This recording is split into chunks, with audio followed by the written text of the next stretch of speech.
Donasi dakwah Yufid. Yuk berikan amal jariah terbaik Anda untuk dakwah dan pendidikan Islam.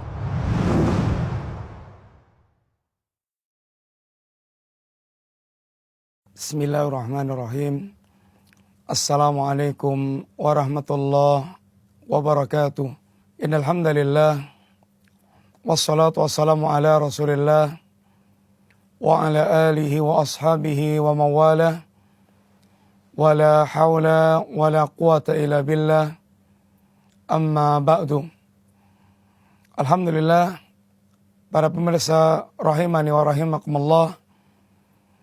Insyaallah kita melanjutkan pembahasan kita dari kitab Tauhid, itu man jahada syai'an minal asma'i was sifat. Barang siapa dia mengingkari dari nama-nama dan sifat Allah Subhanahu wa taala. Para pemirsa rahimani wa rahimakumullah, mengimani Allah taala adalah mengimani tentang rububiyah Allah, tentang uluhiyah Allah dan asma wa sifatillah. Mengimani tentang rububiyah Allah itu tentang perbuatan-perbuatan Allah Ta'ala. Mengimani tentang Allah satu-satunya yang berhak untuk disembah, uluhiyatullah. Dan mengimani tentang kesempurnaan nama dan sifat Allah Subhanahu wa Ta'ala. Sehingga di antara kekufuran adalah mengingkari nama-nama dan sifat-sifat yang telah dijelaskan oleh Allah Subhanahu wa taala sendiri. Karena sesungguhnya Allah telah memperkenalkan dirinya dengan nama-nama dan sifat-sifatnya. Dan kewajiban seorang muslim adalah at-taslim, yaitu at-tasdiq, yaitu membenarkan. Minallahi risalah wa ala rasul al-balagh wa alaina at-taslim. Seorang salaf mengatakan, risalah dari Allah, tugas Nabi adalah menyampaikan, dan kewajiban kita adalah tunduk. Tunduk terhadap penghabaran tentang nama dan sifat Allah adalah dengan cara tasdik, di mana kita membenarkan apa yang telah dihabarkan Allah kepada kita. Walillahil asmaul husna. Allah memiliki nama-nama yang husna. Di antara bentuk pengingkaran terhadap nama dan sifat Allah atau penyimpangan terhadap nama dan sifat Allah adalah kelompok Mu'attilah yang menolak terhadap nama dan sifat Allah. Ada yang menolak total nama dan sifat seperti Jahmiyah. Ada yang menolak nama, ada yang menerima nama dan menolak semua sifat seperti Mu'tazilah. Dan ada pula yang menetapkan nama, kemudian menerima sifat, tapi mengingkari sebagiannya dengan cara ditakwil.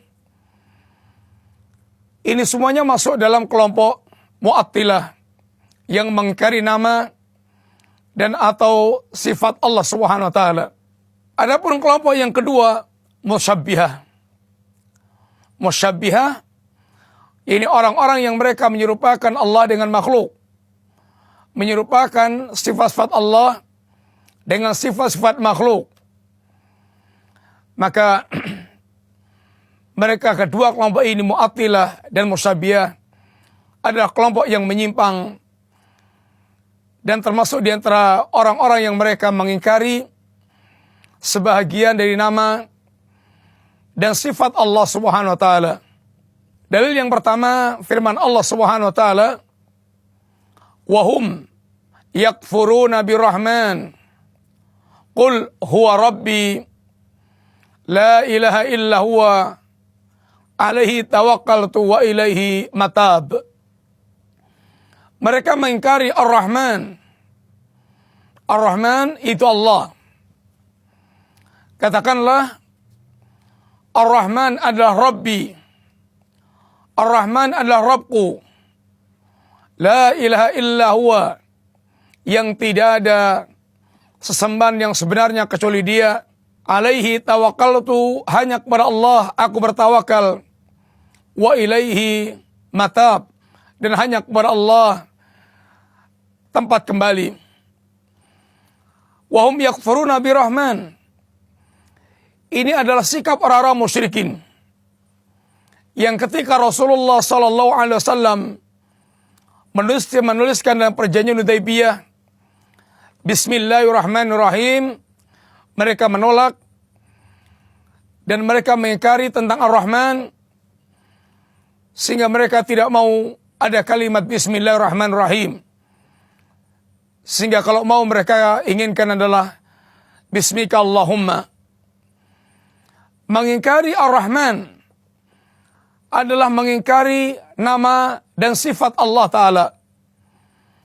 Maka kelompok-kelompok yang mereka mengingkari nama dan sifat Allah, baik pengingkarannya itu parah sebagaimana Jahmiyah, atau menetapkan sebagian sifat dan mengingkari sebagian dengan cara takwil seperti Asy'ariyah, maka ini semuanya adalah menyerupai orang-orang musyrikin yang mengingkari tentang nama Allah.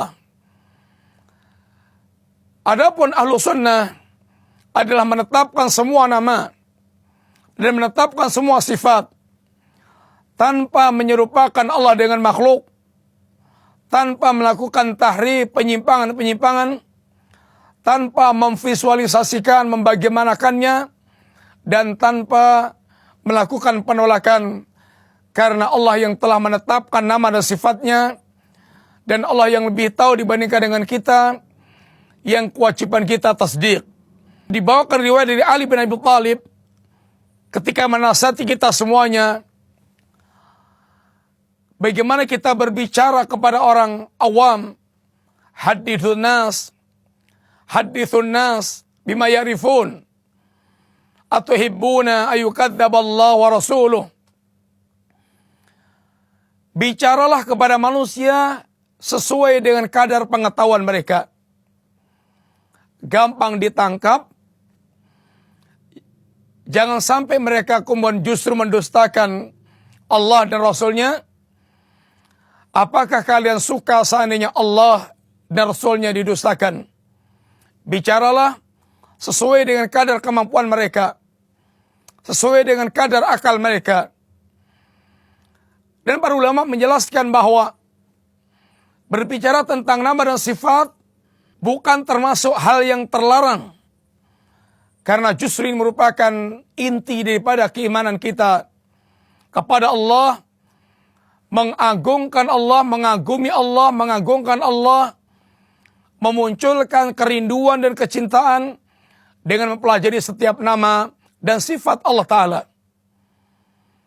Ibnu Abbas radhiyallahu anhuma, beliau mengingkari seorang yang ketika mereka dibawakan hadis Nabi tentang sifat, lalu seakan ada penolakan. Maka kata Ibnu Abbas, ma faraqa haula, apa yang menyebabkan mereka nampak seperti ada keresahan, kegalauan, tajiduna riqatan indal muhkamat. Mereka seakan bisa menerima, mereka mendengar dan menerima ketika dibawakan tentang ayat-ayat yang muhkamat. Wa yahlikuna indal mutasyabihat, dan mereka menjadi hancur dan binasa. Mereka enggan mendengar dan mereka ada penolakan ketika berhadapan dengan mutasyabihat. Apa yang dibawakan Ibnu Abbas ini dalam rangka mengingkari orang-orang yang mereka keberatan menerima ayat-ayat yang seakan bertentangan dengan akalnya, bertentangan dengan perasaannya, sehingga ada penolakan yang semestinya mereka taslim, membenarkan, tunduk dan patuh terhadap penghabaran yang datang dari Allah Subhanahu wa taala. Semoga Allah membimbing kita semuanya, memberikan kelurusan iman, kebenaran i'tiqad, dan menjauhkan dari segala penolakan terhadap apa yang datang dari Allah, hingga kita dimasukkan ke jannahnya Allah Ta'ala dalam keadaan mengakhiri kehidupan kita dengan husnul khatimah, jauh dari penyimpangan. Semoga manfaat. Wassallallahu ala nabiyyina Muhammadin wa ala alihi wa sahbihi wasallam. Assalamualaikum warahmatullahi wabarakatuh.